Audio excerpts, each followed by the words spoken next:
Aquí estamos, señoras y señores, en el Pique del Falú a través de Tiva TV. Gracias por estar con nosotros. Hoy en el tema de salud, señoras y señores. Y fíjense que aquí se enfoca en la prevención. Se enfoca en la prevención. Mucha gente espera a tener la condición, ¿verdad?, la que sea, para buscar la solución a su problema cuando posiblemente lo pudo haber evitado. Y aquí, pues, se lleva un mensaje de cambiar el estilo de alimentación, y lo que decía el doctor ahorita, de que en Puerto Rico se come aquí grasa como es. Oiga, aquí se come prácticamente en todo, porque no solamente la grasa del lechón, no solamente es la grasa que prácticamente todo es frito en Puerto Rico, ¿verdad? Es que se le agrega aceite ya, después de frito se le agrega más aceite, y el aceite que aparezca cualquiera, tampoco. Bajo la excusa de que, de que es algo cultural. Sí, bajo la excusa de que es algo cultural. La gente está comiendo grasa en exceso. Y come gluten free también. Y también se lo ponen de esa excusa. Pero fíjate, puede ser, y yo quisiera estar equivocado en esto, de que se quiera crear un alarma bien grande con el asunto del cáncer, porque detrás de estas estadísticas pues se asignan fondos para estudios y se asignan fondos para tratamientos, etcétera, etcétera, ¿verdad? O sea, yo quisiera estar equivocado, pero también podría haber algo detrás de todo esto, de que se quiera hacer una alarma grande precisamente para buscar recursos y hacer más estudios o hacer más tratamientos con respecto a esto. Tenemos otra gráfica que nos ha llegado aquí al programa, ¿verdad? Tenemos esta gráfica del Departamento de Salud de Estados Unidos, que habla de las primeras 10 causas de muerte en Estados Unidos, y lo interesante que tiene es que está comparando esas causas de muerte en Estados Unidos del 1900 versus las del 2009. Ahí sí hay una tabla comparativa del Departamento de Salud de los Estados Unidos. Y ahí vemos cómo en el 1900 la pulmonía, la tuberculosis, la enteritis, y después entonces venían las enfermedades del corazón, seguidas de enfermedades del hígado, lesiones, cáncer en séptimo lugar, senilidad, que podríamos decir que caería quizás dentro de la clasificación de Alzheimer, ¿verdad? Ahora.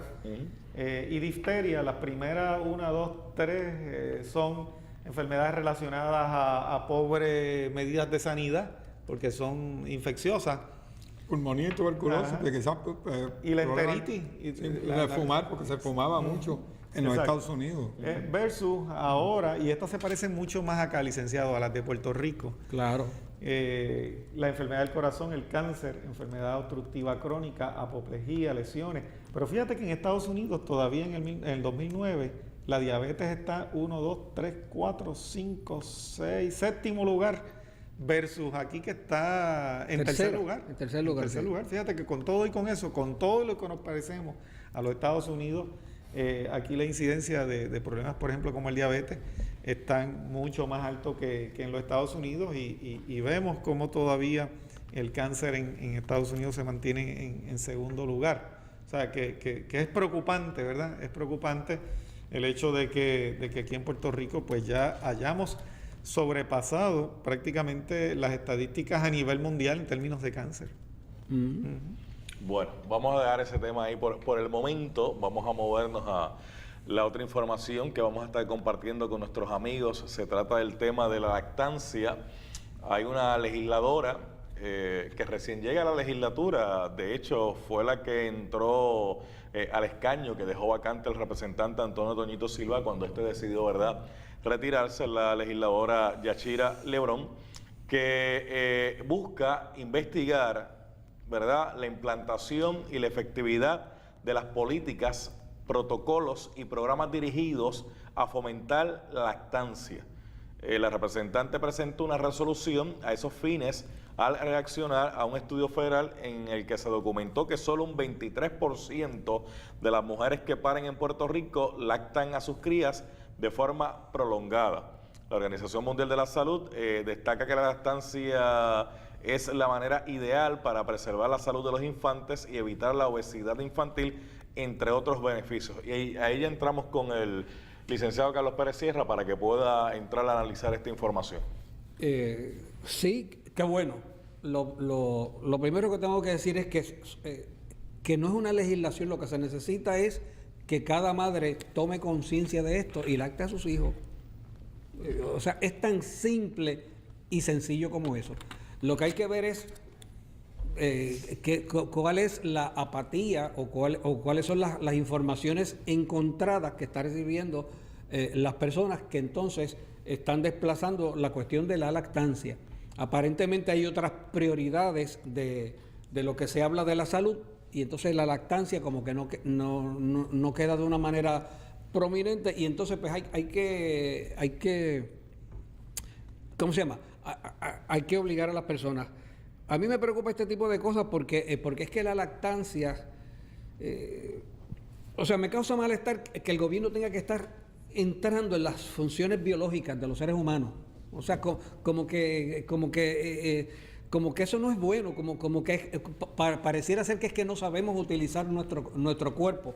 Ya hemos mencionado que enfermedades como la diabetes y el cáncer están relacionadas a las formas que la gente vive. Y entonces, ¿por qué no entramos ahí en la parte del uso de la mayordomía biológica que tiene cada ser humano y lo dejamos a la discreción? Pues pasa algo así con la lactancia, o sea, es algo que es lo natural y lo lógico. Y entiendo la buena intención de ella, y qué bueno que es una mujer. Todas las mujeres deberían estar preocupadas por este tema.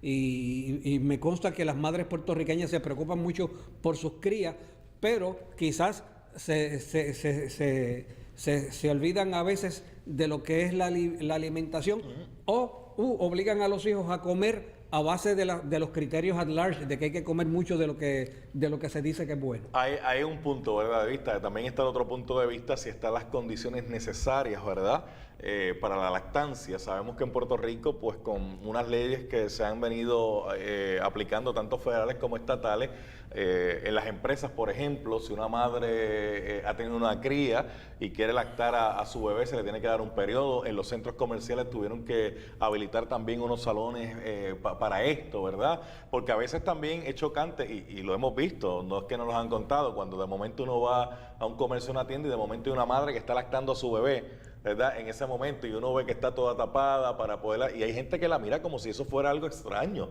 Doctor Norman Osvaldo González Rivera. Fíjate, voy a plantear una situación que ya se habló anteriormente. Ajá. Relacionado a que tenemos una cultura donde lo que se te haga más fácil es lo que generalmente las personas van a hacer. Y hablábamos, se estaba comentando ahorita de que la gente posiblemente tenga que pagar un impuesto por las drogas. Pero fíjate, yo encuentro que en Puerto Rico se utiliza mucho medicamento y se utiliza mucha droga. Por las drogas recetadas, los medicamentos. Sí, prescritas. Sí, prescritas. Los medicamentos. Se usa mucho medicamento, y hay mucha dependencia de medicamentos porque a la gente se le hace relativamente fácil adquirirlas. Casi todo el mundo tiene planes médicos y casi todo el mundo, de alguna forma, se las busca para pagar lo menos posible por los medicamentos y tener acceso a los mismos. En Puerto Rico también, fíjate, al igual que en Estados Unidos y quizás otros países desarrollados también, puede haber un poquito de dificultad para que las madres lacten, especialmente aquellas que trabajan, ¿verdad? Pero se le ha hecho tan fácil el que las madres tengan alternativas que no es pegarse un muchacho en el pecho.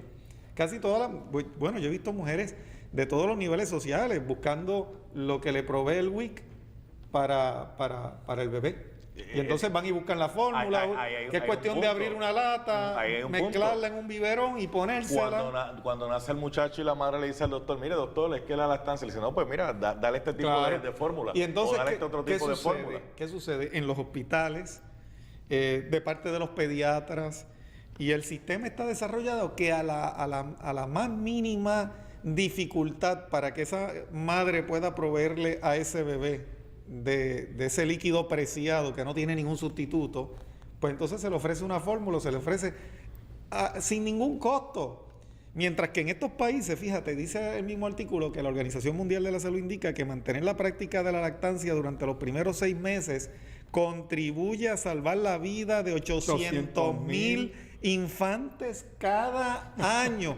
Y ¿sabes qué? En muchos de estos países de Centro, Suramérica y en otras partes del mundo, tienen que lactar por necesidad, porque allí no hay WIC, no hay dinero para ir a comprar la fórmula ni nada de eso. Y esas madres se ven en la obligación de lactar a sus crías, porque no les queda otro remedio y por lo que culturalmente es normal en esa sociedad. Aquí tú ves una madre lactando. Vamos a poner en pantalla ese parrafito donde dice la Organización Mundial de la Salud indica que mantener la práctica de la lactancia durante los primeros 6 meses contribuye a salvar la vida de 800,000 infantes cada año a nivel mundial, porque quiero que la gente vea eso, que nos llega de la información, porque esto Oye, es Falú, pero en importante. muchos de esos países las madres no tienen de otra que lactar a sus niños. ¿Ve? Y nadie se interpone a eso. Aquí, vuelvo y repito. Mire, ahí mismo donde está esa información, más adelante, en el segundo párrafo dice, nos preocupa que en Puerto Rico ocupa la penúltima posición entre las jurisdicciones de Estados Unidos cuyas madres practican la lactancia a pesar de sus beneficios. Pero ¿y cómo se puede saber eso? Tengo esa preocupación porque es que en Puerto Rico una vez, cuando se estudia, por ejemplo, la educación del siglo pasado, pues decían que era una sociedad sin educación, porque ellos tenían los datos oficialistas de las escuelas del Estado, pero se están olvidando de las partes públicas, de la parte privada. La madre que se queda en su casa y lo lacta, o sea, ¿cómo llega eso a las estadísticas? O sea, es que tenemos que saber esos mecanismos para llegar a que esa función biológica se pueda con toda, de una manera ahí categórica. Inclusive en Puerto Rico se llevó a cabo una práctica que es una práctica completamente ilegal, pero que yo no sé cómo la hicieron y cómo por años estuvieron secándole los senos a las mujeres para que no lactaran. Y no fue hasta que explotó el cáncer de seno por todas esas mujeres que no habían lactado, que se le habían empelotado todos esos senos, toda esa leche, en Estados Unidos también. En las glándulas mamarias se había endurecido, entonces empezó esa explosión. No fue hasta eso que entonces empezaron a liberarlo, pero los médicos de esa época que están por ahí y muchos de los nuevecitos que salen ahora de la escuela de medicina están instando a las mujeres a que no lacten, porque ellos están recibiendo subsidios de las compañías que se dedican a las fórmulas de bebé. O sea vamos a cogerlo ahí, vamos a hacer la pausa. De hecho, este estudio lo hizo el Centro para el Control y Prevención de Enfermedades, el CDC de los Estados Unidos. Me imagino que a base de la cantidad de ayuda que envíen para el WIC, ¿verdad?, donde las fórmulas que estén llegando podrían estar sacando la estadística de, oye, a la gran cantidad de fórmulas que tenemos que enviar, pues entonces menos madre. Pero vamos a analizarlo al regreso. Este programa está bueno. Si un programa usted tiene que grabar, es este. Sí. Eso yo lo había escuchado antes. Regresamos en breve.